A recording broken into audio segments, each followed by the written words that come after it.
Father, Son, Holy Spirit be with us. We are in Samuel 1.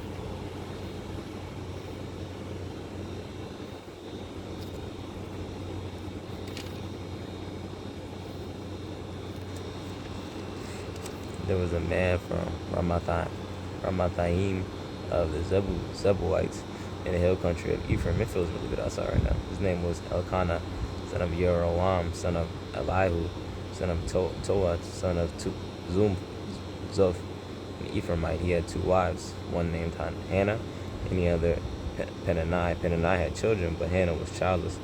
This man used to go up from his town every year to worship and to offer sacrifice to our Father in heaven. A host at Shiloh, Hophni, and Phinehas, the two sons of Eli, were priests of our Father in heaven there. One such day Elkanah offered a sacrifice. He used to give portions to his wife Peninnah and to all her sons and daughters, but to Hannah he would give one portion only, though Hannah was his favorite, for our Father in heaven had closed her womb. Moreover, her rival, to make her miserable, would taunt her that our Father in heaven had closed her womb. This happened year after year. Every time she went up to the house of our Father in heaven, the other would taunt her so that she wept and would not eat. Her husband Elkanah said to her, Hannah, why are you crying, or why aren't you eating? Why are you so sad? Am I not more devoted to you than 10 sons?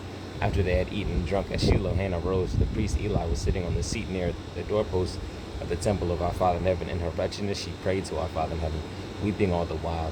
And she made this vow, O our Father in heaven, oppose, if you will, look upon the suffering of your maidservant and will remember me, and not forget your maidservant. And if you will grant your maidservant a male child, I will dedicate him to our Father in heaven for all the days of his life, and no razor shall ever touch his head.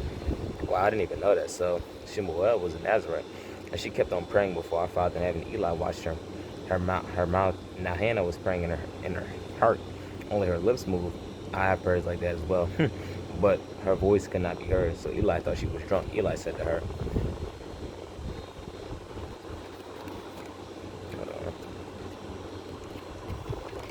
how long will you make a drunken spectacle of yourself? Sober up. And Hannah replied, Oh no, my master, I am a very unhappy woman. I have drunk no wine or other strong drink, but I have been pouring out my heart to our Father in heaven. Do not take your maidservant for a worthless woman. I have only been speaking all this time out of my great anguish and distress.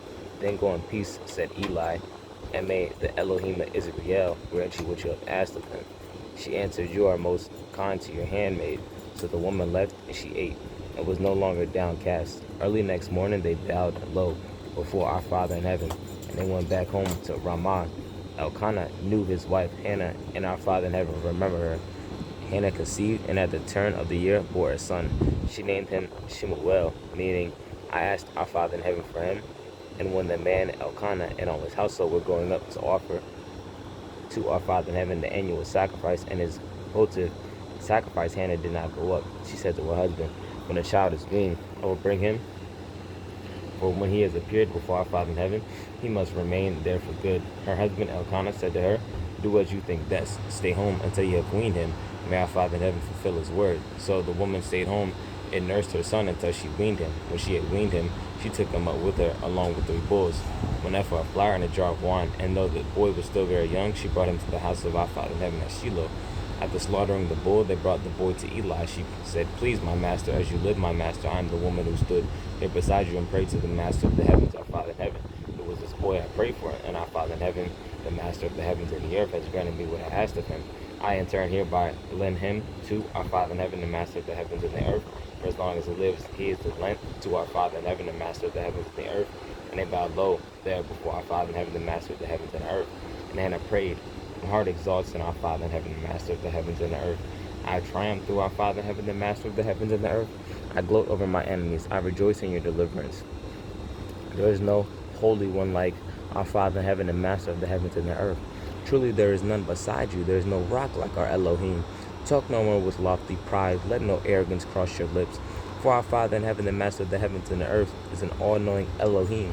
By him actions are measured. The bows of the mighty are broken, and the faltering are girded with strength. Men once sated must hire out for bread. Men once hungry, hunger no more. while the barren woman bears 7. The mother of many is forlorn. Our Father in heaven deals death and gives life, casts down into Sheol and raises up. Our Father in heaven makes poor and makes rich. He casts down, he also lifts high. He raises the poor from the dust, lifts up the needy from the dunghill, setting them with nobles, granting them seats of honor. For the pillars of our Father in heaven, for the pillars of the earth are our Father in heavens. He has set the world upon them. He guards the steps of his faithful, but the wicked perish in darkness. For not by strength shall man prevail. The foes of our Father in heaven shall be shattered. He will thunder against them in the heavens. Our Father in heaven will judge the ends of the earth. He will give power to his king and triumph to his anointed one. Wow, this is a blessing. That's amazing to have your mother bring you there and just be prayed over like that. Like his mother she was true. Then Elkanah and Hannah went home to Ramah, and the boy entered the service of our Father in heaven under the priest Eli.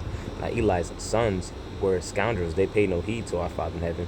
This is how the priest used to deal with the people. When anyone brought a sacrifice, the priest boy would come along with a 3-pronged fork while the meat was boiling, and he would thrust it into the cauldron or the kettle or the great pot or the small cooking pot, and whatever the fork brought up, the priest would take away on it. This was the practice at Shiloh with all the Israelites who came there.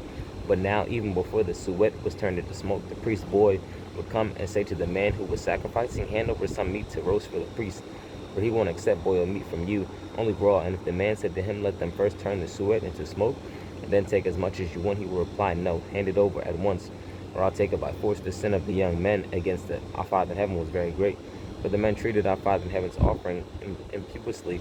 Shemuel was engaged in the service of our Father in heaven, the master of the heavens and the earth. As an attendant girded with the linen ephod, his mother would also make a little robe for him and bring it up to him every year when she made the pilgrimage with her husband to offer the annual sacrifice. Eli will bless Elkanah and his wife and say, "May our Father in heaven, the master of the heavens and the earth, grant you offspring by this woman in the place of the loan she made to our Father in heaven, the master of the heavens and the earth." Then they will return home, for our Father in heaven, the master of the heavens and the earth, took note of Hannah. She conceived and bore 3 sons and 2 daughters. Young Shemuel, meanwhile, grew up in the service of our Father in heaven, the master of the heavens and the earth.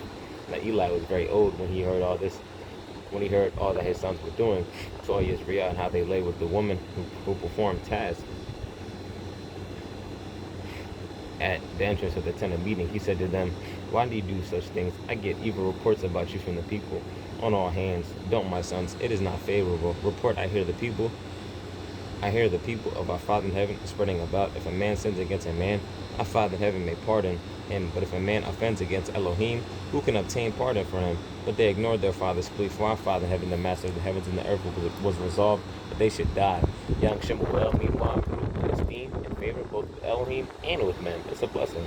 A man of Elohim came to Eli and said to him, "Thus said our Father in heaven, the master of the heavens and the earth, Lo, I revealed myself to your fathers' house in Mitzrayim when they were subjects to the house of Pharaoh, and I chose them from among all the tribes of Israel to be my priests, to ascend my altar, to burn incense, and to carry an ephod before me. And I assigned to your father's house all offerings by fire of the Israelites. Why then do you maliciously trample upon the sacrifices and offerings that I have commanded? You have honored your sons more than me, feeding on the first portions of every offering of my people, Yisrael. Assuredly declares our Father in heaven, the master of the heavens and the earth, the Elohim of Yisrael, I intended for you and your father's house to remain in my service forever. But now declares the master of the heavens and the earth, far be it from me. For I honor those who honor me, but those who spurn me shall be dishonored. A time is coming when I will break your power and that of your father's house, and there shall be no elder in your house. You will gaze grudgingly at all the bounty that will be bestowed on Israel, but there shall never be an elder in your house. I shall not cut off all your offspring from my altar, but to make your eyes pine and your spirit languish, all the increase in your house shall die as ordinary men. And it shall be a sign for you, the fate of your 2 sons, Hophni and Phinehas, they shall both die on the same day. And I will raise up for myself a faithful priest who will act in accordance with my hopes and my purposes. I will build for him an enduring house, and he shall walk before my anointed evermore. And all the survivors of your house shall come and bow low to him for the sake of a money fee and a loaf of bread, and shall say, Please assign me to one of the priestly duties, that I may have a morsel of bread to eat. Young Shemuel was in the service of our Father in heaven, the Master of the heavens and the earth, under Eli. In those days, the word of our Father in heaven, the Master of the heavens and the earth, was rare. Prophecy was not widespread. One day, Eli was asleep in his usual place. His eyes had begun to fail, and he could barely see. The lamp of Elohim had not yet gone out. Shemuel was sleeping in the temple of our Father in heaven, the Master of the heavens and the earth, where the ark of Elohim was. Our Father in heaven called up to Shemuel, and he answered, I'm coming. He ran to Eli and said, Here I am. You called me, but he replied, I didn't call. You go back to sleep. So he went back and lay down. Again, our Father in heaven, the Master of the heavens and the earth, called Shemuel. Shemuel rose up and went to Eli and said, Here I am. You called me, but he replied, I didn't call, my son. Go back to sleep. Now Shemuel had not yet experienced our Father in heaven, the Master of the heavens and the earth. The word of our Father in heaven, the Master of the heavens and the earth, had not yet been revealed to him. Our Father in heaven, the Master of the heavens and the earth, called Shemuel again a third time, and he rose and went to Eli and said, Here I am. You called me. Then Eli understood that our Father in heaven, the Master of the heavens and the earth, was calling the boy. And Eli said to Shemuel, Go lie down. If you are called again, say, Speak, our Father. Say, Speak, our Father in heaven, Master of the heavens and the earth, for your servant is listening. And Shemuel went to his place and lay down. Our Father in heaven, the Master of the heavens and the earth, came and stood there, and he called it before, Shemuel, Shemuel. Shemuel answered, Speak, for your servant is listening.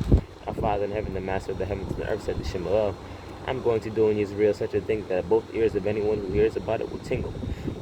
And that day I will fulfill against Eli all that I spoke concerning his house from beginning to end. And I declare to him that I sentence his house to endless punishment for the iniquity he knew about, how his sons committed sacrilege at will, and he did not rebuke them. Assuredly, I swear concerning the house of Eli that the iniquity of the house of Eli will never be expiated by sacrifice or offering.